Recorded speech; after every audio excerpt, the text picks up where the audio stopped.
MP board class 10th वाले सभी बच्चे ध्यान दें। प्यारे विद्यार्थियों, 11 फरवरी 2026 का जो पेपर है वो वार्षिक परीक्षा पेपर आ चुका है आपकी स्क्रीन के सामने।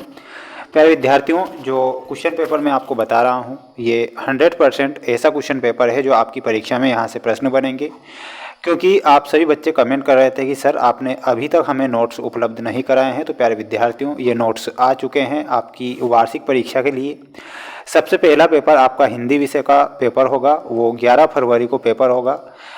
तैयारी मैं करवा रहा हूं आप सभी विद्यार्थियों को। अगर आप अच्छे से अपनी परीक्षा की तैयारी करना चाहते हैं तो ये पूरा का पूरा पेपर देखें। इसी प्रकार का पेपर पैटर्न होगा, आपको बिल्कुल कंफ्यूज नहीं होना है, बिल्कुल अच्छे से इन प्रश्नों को याद करना है क्योंकि ये प्रश्न आपकी परीक्षा में आ रहे हैं। तो अच्छे से देख लीजिए पूरा पेपर जो आपकी परीक्षा में आ रहा है। सबसे पहले जो प्रश्न आपकी परीक्षा में पूछा जाएगा वो ध्यान से देखिएगा, सही विकल्प वाले क्वेश्चन दिए जाएंगे।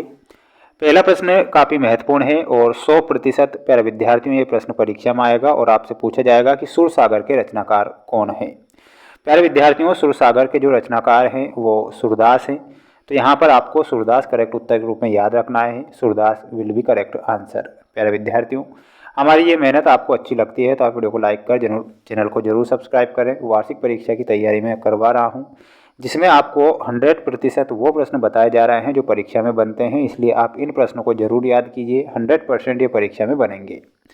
प्रवंचना का शाब्दिक अर्थ क्या होता है माय डियर फ्रेंड्स? प्रवंचना का शाब्दिक अर्थ क्या होगा, इसमें आपको धोखा बताना है। प्रवंचना का जो शाब्दिक अर्थ होता है धोखा होता है, तो धोखा आपको ध्यान रखना है। वहीं अगला प्रश्न पूछा जाएगा, करुण रस का स्थायी भाव क्या है? प्यारे विद्यार्थियों, करुण रस का जो स्थायी भाव होता है वो होता है शोक। तो यहाँ पर आपको शोक करेक्ट उत्तर के रूप में याद रखना है, करुण का स्थायी भाव। इसके बाद में अगला प्रश्न पूछा जाएगा आपकी परीक्षा में जो कि काफ़ी महत्वपूर्ण है। इन सभी प्रश्नों को जरूर याद कीजिए। प्यारे विद्यार्थियों, आप चैनल पर नए हैं तो चैनल को जरूर सब्सक्राइब करके रखिएगा। पिछले वर्ष की तरह इस वर्ष भी हम धमाल मचाएंगे और ऐसे प्रश्न में परीक्षा से पहले अब लेकर आ रहा हूँ जो परीक्षा में डेफिनेटली पूछे जाएंगे। वाकई अगर आपको अपनी परीक्षा में 95% बनाना है तो चैनल के साथ जुड़ जाइए। जो नोट्स मैं आपको बता रहा हूँ इन नोट्स को पढ़ लीजिए। शहर के मुख्य चौराहे पर नेताजी सुभाष चंद्र बोस की प्रतिमा लगवा दी थी। तो शहर के मुख्य चौराहे पर सुभाष चंद्र बोस की प्रतिमा प्रशासनिक अधिकारी के द्वारा लगवा दी गई थी। तो यहाँ पर प्रशासनिक अधिकारी बताना है। दशानन में कौन सा समास होता है? प्यारे विद्यार्थियों, 10 है आनंद जिसके अर्थात बहुब्रीहि समास होगा रावण। ठीक है, यहाँ पर आपको ध्यान रखना है। ये पूरा पेपर है। भोलानाथ का असल नाम क्या था? प्यारे विद्यार्थियों, भोलानाथ का असल नाम था तारकेश्वर नाथ। तो यहाँ पर आपको तारकेश्वर नाथ करेक्ट उत्तर के रूप में बताना है। इसके बाद हम बढ़ेंगे अगले प्रश्न की ओर। अच्छे से इन प्रश्नों को देख लीजिए और याद कर लीजिए क्योंकि ये पूरा पेपर है जो आपकी परीक्षा में आएगा। संस्कृति, संस्कृति में हमारा सही उत्तर क्या हो जाएगा? प्यारे विद्यार्थियों, भवंत आनंद कौशल्यायन। तो इसमें हमें मिलाना है भवंत आनंद कौशल्यायन से। कन्यादान में आपका ऋतुराज सही होगा। मैं क्यों लिखता हूँ, ये अज्ञे जी की रचना है। अधिक बोलने वाला वाचाल होता है जिसमें प्रत्येक चरण में 16 मात्राएं जो होती है वो होती है चौपाई छंद में। किस में होती है? तो आपको चौपाई से मिलाना है। नाच ना जाने आंगन टेढ़ा, तो ये एक लोकोक्ति है, तो इसमें आपको लोकोक्ति से मिलाना है। ठीक है, तो लोकोक्ति आपका सही उत्तर हो जाएगा। तो अच्छे से इन्हें याद कर लीजिए और अच्छे से इन प्रश्नों को देख लीजिए। प्यारे विद्यार्थियों, मैं आपको प्रश्न ऐसे बता रहा हूँ जो परीक्षा में आएंगे। सूरदास वल्लभाचार्य जी के शिष्य थे। तो प्यारे विद्यार्थियों, ये बिल्कुल सत्य है। मूरत मधुर मनोहर देखी में यमक अलंकार है। प्यारे विद्यार्थियों, गलत होगा क्योंकि यहाँ पर अनुप्रास अलंकार होता है। इसमें माँ जो वर्ण है इसकी आवृत्ति बार बार हुई है। भगवान साक्य मुनि अपना धर्मोपदेश प्राकृत भाषा में देते हैं। तो ये बिल्कुल सत्य बताना है। न्याय के अनुसार आचरण करना न्यायशीलता है, ये भी सत्य है। मृदंग एक तरह का वाद्य यंत्र है, ये भी सत्य होगा। एलिजाबेथ द्वितीय जापान की रानी थी, तो ये गलत हो जाएगा। ठीक है, तो स्क्रीनशॉट ले लीजिए और अच्छे से मेहनत कर लीजिए प्यारे विद्यार्थियों, क्योंकि तैयारी अगर मैं आपको करवा रहा हूँ तो वादा आपसे करता हूँ कि पेपर आपका किसी भी कंडीशन में अब बाहर नहीं जाएगा। 4 सेट पेपर बताऊंगा हिंदी विषय के। अगर आपने ये 4 सेट पेपर लगा लिए तो प्यारे विद्यार्थियों आपका अच्छा स्कोर बनेगा। दुख है ना चांद खिला है, तो कौन सी रात आने पर? तो यहाँ पर आपको क्या लिखना है? दुख है ना चांद खिला है शरद रात आने पर। तो इसमें आपको शरद लिखना है।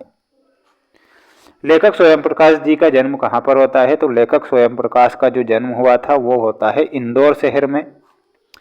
फादर कामिल बुल्के की जन्मभूमि क्या थी? तो इसमें आपको बेल्जियम याद रखना है।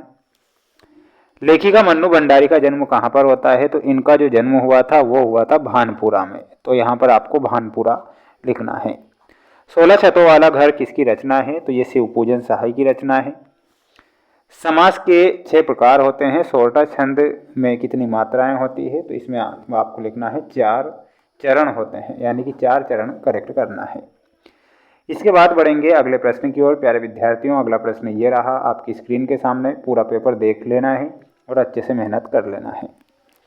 भगवान शंकर का धनुष किसने तोड़ा था? तो यहाँ पर आपको लिखना है भगवान श्री राम ने भगवान शंकर का धनुष तोड़ा। कवि के अनुसार किस ऋतु की आभा अट नहीं रही है? तो वो ऋतु है बसंत ऋतु। उपमा अलंकार के कितने अंग होते हैं? तो उपमा अलंकार के 4 अंग होते हैं, तो 4 आपको लिखना है। खूब लड़ी मर्दानी वा तो झांसी वाली रानी थी, इसमें वीर रस होगा। जो शब्द सबसे कम समझ में आते हैं, जिनका उपयोग होता है सबसे अधिक, उन्हें क्या कहते हैं? तो उन्हें निपात शब्द कहा जाता है, तो यहाँ पर निपात लिखना है। जापान के हिरोशिमा में कौन सा बम गिरा था? तो इसमें आपको परमाणु बम बताना है, परमाणु बम। ठीक है, स्क्रीनशॉट ले लीजिए और अच्छे से इन प्रश्नों को याद कर लीजिए, क्योंकि ये प्रश्न परीक्षा में आएंगे। और अब चला जाए किस प्रकार का वाक्य है? तो प्यारे विद्यार्थियों, ये एक मिश्रित वाक्य है, तो इसमें आपको क्या लिखना है? मिश्रित वाक्य। ठीक है, अब 2 नंबर में जो प्रश्न पूछे जाएंगे उन्हें भी देख लीजिए, जो आपकी वार्षिक परीक्षा में आएंगे। ध्यान से देखिएगा। छायावादी काव्य की आपको 2 विशेषता याद करके जाना है। अथवा में आएगा भक्तिकालीन काव्य की 2 विशेषताएं। उद्धव के व्यवहार की तुलना किन किन से की गई है, ये भी आपको याद करना है। लक्ष्मण वीर योद्धा के संबंध में बताई गई 2 विशेषता बताना है। और तुलसीदास अथवा जयशंकर प्रसाद का जो जीवन परिचय है, जिसमें आपको 2 रचनाएं लिखनी होंगी और काव्यगत विशेषता आपको लिखनी होगी। ठीक है, वहीं अगला प्रश्न देखिएगा। अगला प्रश्न आपसे पूछा जाएगा महाकाव्य और खंडकाव्य में अंतर। आचार्य विश्वनाथ के अनुसार काव्य की परिभाषा, अनुप्रास अलंकार की परिभाषा, हास्य रस का एक उदाहरण लिखना है। नाटक एकांकी में अंतर, आत्मकथा एवं जीवनी में अंतर याद करना है।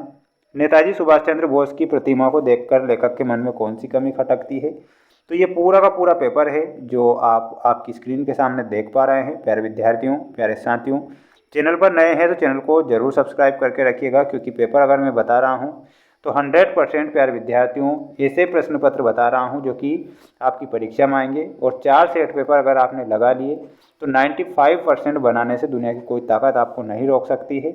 इसलिए आप इन नोट्स को जरूर पढ़िए, क्योंकि नोट्स तैयार हो चुके हैं आपकी परीक्षा के लिए। और नोट्स के माध्यम से पूरे पेपर बताऊँगा, सभी सब्जेक्ट के 4 सेट पेपर। ठीक है, तो सभी बच्चे चैनल को जरूर सब्सक्राइब कीजिएगा। मिलते हैं अब हम नेक्स्ट वीडियो में। जय हिंद।